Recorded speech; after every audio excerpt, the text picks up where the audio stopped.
নমস্কার বন্ধুরা, welcome to my channel. আজ চলে এসেছি আপনাদের জন্য সন্ধ্যের জিভে জল আনা একটি স্ন্যাক্স নিয়ে। আজ আপনাদের দেখাবো কি করে খুব সহজেই অল্প কিছু ইনগ্রেডিয়েন্টস দিয়ে খুব সুস্বাদু চিকেন পকোড়া বানানো যায়। এই পকোড়াটির জন্য বোনলেস চিকেনের কোনো প্রয়োজন নেই। নর্মাল যেমন চিকেনের পিস হয় সেইগুলো দিয়েই এই চিকেন পকোড়াটা খুব সুন্দরভাবে বানানো যায়। আসুন তবে দেখে নেওয়া যাক এই চিকেন পকোড়া রেসিপিটা। প্রথমেই আমি চিকেনগুলো খুব ভালো করে জলে ধুয়ে নিয়েছি। চিকেনটা খুব ভালো করে জল দিয়ে ধুয়ে নিয়ে একটু ভালো করে জলটা খুব সুন্দর করে ঝরিয়ে নিতে হবে। এরপর দেখুন কি কি মশলাগুলো আমি নিয়েছি পরিমাণ মতো নুন, হলুদ, লঙ্কা গুঁড়ো এবং মিট মশলা। সানরাইজের মিট মশলা আমি ব্যবহার করেছি। আপনি চাইলে যে কোনো চিকেন কারি মশলাও ইউজ করতে পারেন। আর নিয়েছি পরিমাণ মতো কর্নফ্লাওয়ার।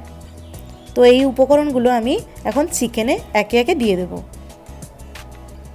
দিয়ে দিলাম নুন, দিয়ে দেবো হলুদ এবং তারপর একে একে লঙ্কা গুঁড়ো এবং মিট মশলাটা আমি মাংসের উপর দিয়ে দেব। তারপর কর্নফ্লাওয়ারটা দিয়ে খুব ভালো করে সমস্ত উপকরণগুলো মাংসের সাথে খুব ভালো করে মিশিয়ে নিতে হবে। হাত দিয়ে খুব ভালো করে মেখে মেখে নিতে হবে। আমি এই কর্নফ্লাওয়ারটা ব্রাউন অ্যান্ড পলসনের কর্নফ্লাওয়ারটা ইউজ করেছি। আপনি যে কোনো বাজারে অনেক কোম্পানির কর্নফ্লাওয়ার পাওয়া যায়, আপনি যে কোনো ইউজ করতে পারেন, তাতে কোনো প্রবলেম নেই। কোনো কারণে যদি বাড়িতে কর্নফ্লাওয়ার না থাকে বা বাড়ির আশেপাশের দোকানে কর্নফ্লাওয়ার অ্যাভেলেবেল সেই মুহূর্তে না থাকে, তাহলে আপনি এর বদলে অ্যারারুটও ইউজ করতে পারেন। আর আপনি চাইলে একটা কাঁচা ডিম ফাটিয়ে এই চিকেনটাতে মাখিয়ে নিতে পারেন। আমি যখন করেছিলাম সেই মুহূর্তে আমার বাড়িতে ডিম ছিল না, তাই আমি এটা অ্যাড করিনি। ওটা দিলে খুব আরও বেশি টেস্টি হবে এবং সেক্ষেত্রে কিন্তু একটু অ্যারারুট বা কর্নফ্লাওয়ার যাই দিন না কেন একটু বেশি পরিমাণে লাগবে। দেখতেই পাচ্ছেন আমার খুব ভালো করে মাখানো হয়ে গেছে। এরপর দেখে নেই আর কি কি লাগবে পেঁয়াজ কুচি খুব মিহি করে কুচানো এবং কাঁচা লঙ্কা কুচি। খুব ভালো করে মিহি করে ছোট ছোট করে কুচোবেন, তাতে খুব সুবিধে হবে পকোড়াটা ভাজতে। আর পকোড়াটা আমি ভেজেছি ফরচুন সানলাইট রিফাইন্ড সানফ্লাওয়ার অয়েলে। আপনি যে কোনো রিফাইন্ড বা সাদা তেলে এটাই ভাজতে পারেন। এরপর আমি পেঁয়াজ কুচি এবং লঙ্কা কুচিগুলো দিয়ে ভালো করে মেখে চেখে নিলাম। সমস্ত কিছু উপকরণ মাখিয়ে চিকেনটা বেশিক্ষণ রাখার প্রয়োজন হয় না, 5 থেকে 10 মিনিট রাখলেই হবে। কড়াইতে তেল খুব ভালো গরম হয়ে গেছে, একটা অলরেডি আমি ছেড়ে দিয়েছি। এরপর একে একে বাকি পকোড়াগুলো আমি ছেড়ে দেবো। সুন্দর করে মিশ্রণগুলো মাখিয়ে নিয়ে আস্তে আস্তে করে ছাড়বেন এবং তেলটা খুব ভালো করে গরম হতে হবে, না হলে কিন্তু পকোড়াগুলো বাইরে থেকে পকোড়া ভাজা হয়ে যাবে, ভেতরটা কাঁচা থেকে যাবে। সেটা একদমই স্বাস্থ্যকর নয় এবং সেটা তখন খেতেও ভালো লাগবে না এবং কোনোভাবে যদি খেয়ে নেওয়া হয় তার জন্য পেট খারাপ হতে পারে।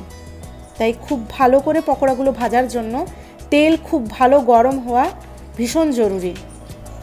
অনেকগুলো চিকেনের পিস ছাড়া হয়ে গেছে। এরপর একটা ছান্তা নিয়ে ভালো করে তেলের ভেতরে খুব ভালো করে চিকেনগুলোকে উপরের পোর্শনটা যাতে ভালো করে গরম তেলটা পায় সেই জন্য একটু নেড়ে চেড়ে নেব। এরপর চিকেনের একদিকটা খুব ভালো করে ভাজা হয়ে গেলে চিকেনগুলোকে এই ছান্তার সাহায্যে একটু উল্টে নেব। এরপর চিকেনের মোটামুটি দুপাশ হালকা ভাজা হয়ে গেলে তারপর আমরা তুলে রেখে দেবো একটা পাত্রে। তারপর কিছুক্ষণ পরে আবার আরেকবার তেলে সেটাকে ভাজবো। যে কোনো পকোড়া দেখবেন একবার ভাজায় যতটা না টেস্ট হয়, দুবার করে ভাজলে সেটা বেশি টেস্টফুল হয়। যেমন এমনি পেঁয়াজির থেকে দো পেঁয়াজিটা খুব বেশি টেস্টফুল, তেমনই এটা একটা ট্রিক্স। ট্রাই করে দেখবেন। এইভাবে চিকেন পকোড়াটা দেখছেন আধ ভাজা হয়েছে, সম্পূর্ণ ভাজা হয়নি, লাল লাল করে ভাজা হয়নি, কিন্তু আমি একটা পাত্রে তুলে রাখছি। তারপরে আবার 1-2 মিনিট বাদে আবার একবার ভাজবো, তবেই সেটা একদম পারফেক্ট হবে এবং টেস্টফুল হবে। দেখুন আবার গরম তেলে আমি ওই আধ ভাজা পকোড়াগুলো আরেকবার দিচ্ছি, একদম সম্পূর্ণ ভালোভাবে ভেজে নেওয়ার জন্য। আপনি এই রকমভাবে চাইলে যদি খুব টাটকা টাটকা গরম গরম পকোড়া ভাজা খেতে চান, এরকম হালকা আধ ভাজা করে নিয়ে ফ্রিজে রেখেও দিতে পারেন টিফিন কৌটোয় ভরে। তবে সেটা বেশি দিন না রাখাই ভালো, 1-2 দিন সুন্দর থাকবে। আপনি আধ ভাজা করে রেখে দিলেন, তারপর যখন খেতে ইচ্ছে হলো বা কাউকে সার্ভ করতে ইচ্ছে হলো বা কোনো গেস্ট এলো, তখন একদম গরম গরম ভেজে পরিবেশন করলেন।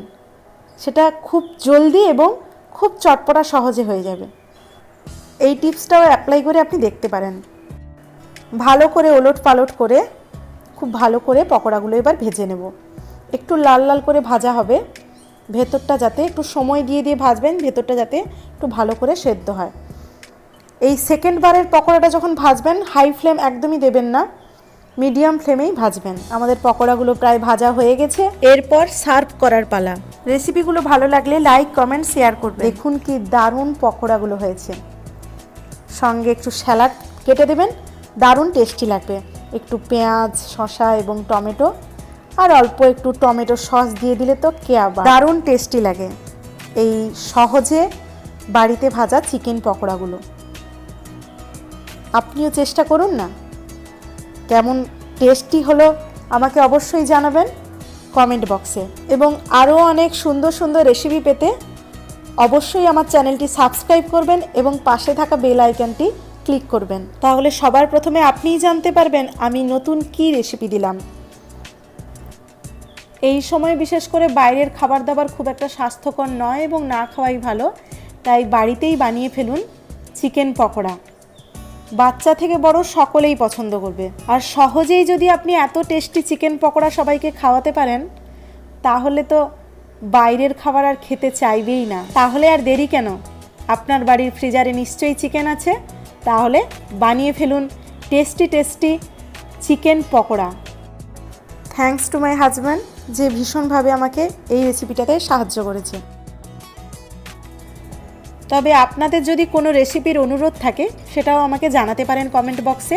আমি ট্রাই করব সেই রেসিপিটি বানিয়ে আপনাদের দেখানোর জন্য। আজ তবে চলি, টাটা। সবাই খুব ভালো থাকুন, সুস্থ থাকুন। চিকেন পকোড়া বাড়িতেই বানিয়ে খান আর সবাইকে খাইয়ে মন খুশি করে দিন।